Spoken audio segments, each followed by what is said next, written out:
السلام عليكم ورحمة الله وبركاته. وإن شاء الله النهاردة هنتكلم عن الموتور، يعني اللي مجنن إخواننا الصناعية في الشغل. الموتور 220 إن شاء الله تكون فكرته بسيطة. إزاي أعكس حركته، هو كل موضوعنا إزاي إن أنا أعكس اتجاه دوران الموتور ال 220 ده.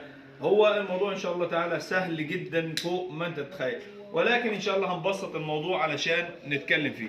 دي الرسمه بتاعت الموتور من الداخل، وانا كتبت الارقام دي دلوقتي وهشرحها. عندي هو بيقول انه اليو واحد والزد واحد واليو اتنين والزد اتنين دول بيديني اتجاه في اليمين اهو، وعندي هنا اليو واحد مع الزد اتنين واليو اتنين مع الزد واحد يديني اتجاه الشمال العكس.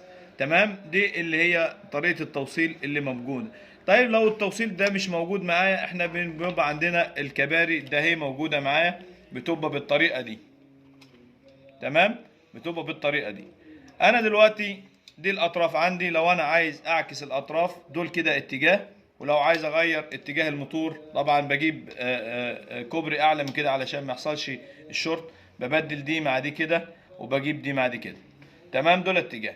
طيب انا بالنسبه لي دلوقتي خلاص انا بيجي عندي في المعدات، وخصوصا مكن الكاوتش اللي هو بتبقى مكنه اللي بتدور اتجاه اليمين واتجاه الشمال، بيبقى في الباك سويتش في الدواسه من تحت، او موتور المحمصه او الحاجات اللي هي فيها شمال ويمين 220 بيطلع لي اربع اطراف من كده. يعني لو الموتور ده ملفوف بيطلع منه اربع اطراف. انا لو انا عايز ادور اتجاه، ثبتنا دول الاثنين دول الفاز بتاعي والنيوترال دول، ودول الاطراف التبادل. لو انا قلت دي مع دي كده هيديني اتجاه، واجرب كده من بعيد خالص، اديني فيشه بعد اذنك يا عم صلاح.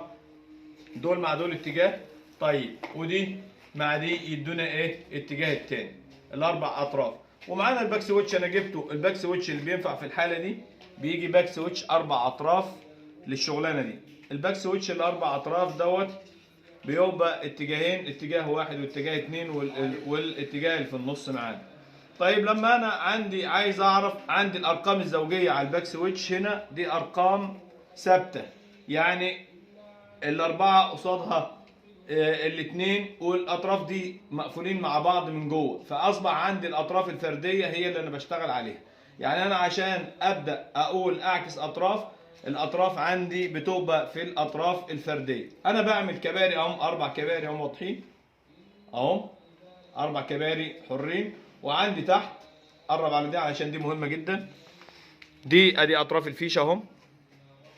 عندي اخدت الاولى اهي مع رقم 10، 2 مع 10، تمام، والستة مع ال14، تمام اهم. تاني برضه هقول عليهم 2 مع 10 و6 مع 14 بالطريقة دي الكباري.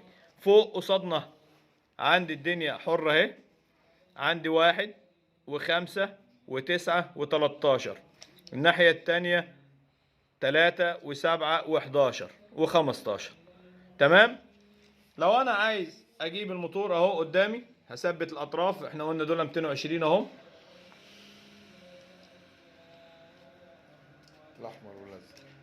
الاحمر والازرق دول ال 220.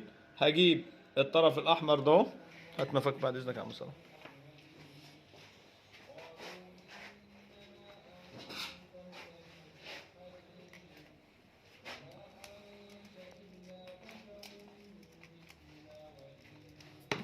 هجيب الاحمر اهو، ده طرف صفر، في اول طرف قصادنا في رقم 1، وهنجيب معاه الطرف اللي قصاده، يبقى اصبح الكوبري اهو في العدل اهو، زي ما احنا شغالين اهو، الطرف في العدل مفيش اي حاجه فيه اهو. والطرف التاني اللي معانا الثابت التاني اهو النقطة اللي بعديه في النقطه اللي بعديها، وعدله بنفس الترتيب اللي احنا مشغلين بيه على نفس طريقه الكباري اهو. تمام، عندي السودة هنا هناخدها عكسي، هنا هنبدأ نعكس اهو اطرافنا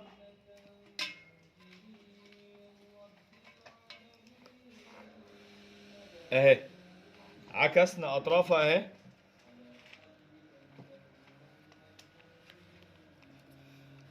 قبل ما نجري ونقول احنا عملنا ايه، الفردة رقم 3 هنا اهي جت مع الأخيرة هنا، وأنا هوري الأرقام أنا كاتبهم بالورقة كده أهو. قلبت دي مكان دي، وهنخش باللي بعدها. اللي هو الاتجاه التاني.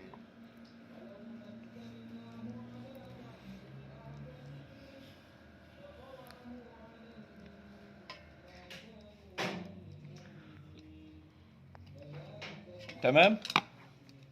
بكده احنا عملنا اللي قدام ثوابت اهم زي ما هم في الاتجاه، ولو انا بصيت عليهم هنا هلاقيهم هم دي ودي قصاد بعض اهم في ال 220، ودي قصادي اهي اتعكست. خلاص واضحه كده ان شاء الله تعالى. وتحت الناحيه الاتجاه الفاضي ده احنا قلنا ده وده دول اصلا مقفولين من الداخل، الباك سويتش مقفولين، يعني لو انا ما خدتش الناحيه دي ممكن اخد الناحيه دي، بس بنفس ترتيب الاطراف كده زي ما انا موصلهم بالظبط. تمام. بعد اذنك حط الفيشه كده، هات الاتجاه بتاع الموتور كده، هو داير الاتجاه الشمال كده، الاتجاه اليمين. بسيطة خالص والموضوع سهل وموضح. دي الارقام الاتجاه اللي احنا متكاتبينها في الاطراف العكس. هنا فوق احنا كاتبين دول اطراف الباك سويتش، لو احنا لاحظنا 13 قصاد 11 و9 قصاد 15 و5 قصاد 7 و1 قصاد 3، دول اطرافهم كده متبدلين لو احنا بصينا عليهم في الباك سويتش اصلا.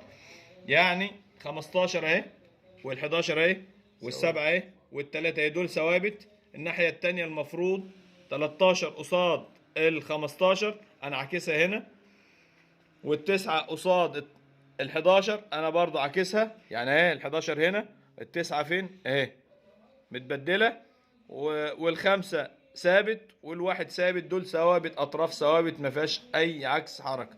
دي الاطراف في الاتجاه اهي واضحة معانا. لو انا عايز اشتغل على الاطراف دي كده حر، انا مش عايز اقلب بباك سويتش، دي بياخدوا 220 يشتغل الاتجاه اليمين، ودي بتاخد تشتغل الاتجاه العكس الاتجاه الشمال.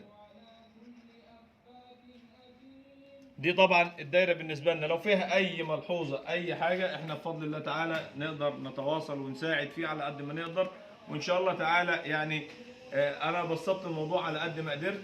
ولكن في ناس بتسالني انا عايز باك سويتش، بيجيب لي باك سويتش ثلاثي وعايز اشغله على الموضوع ده. الباك سويتش الثلاثي في الحاله دي ما بينفعش معانا، لازم باك سويتش رباعي علشان اقدر اوصل لعكس الاتجاه بتاع الموتور.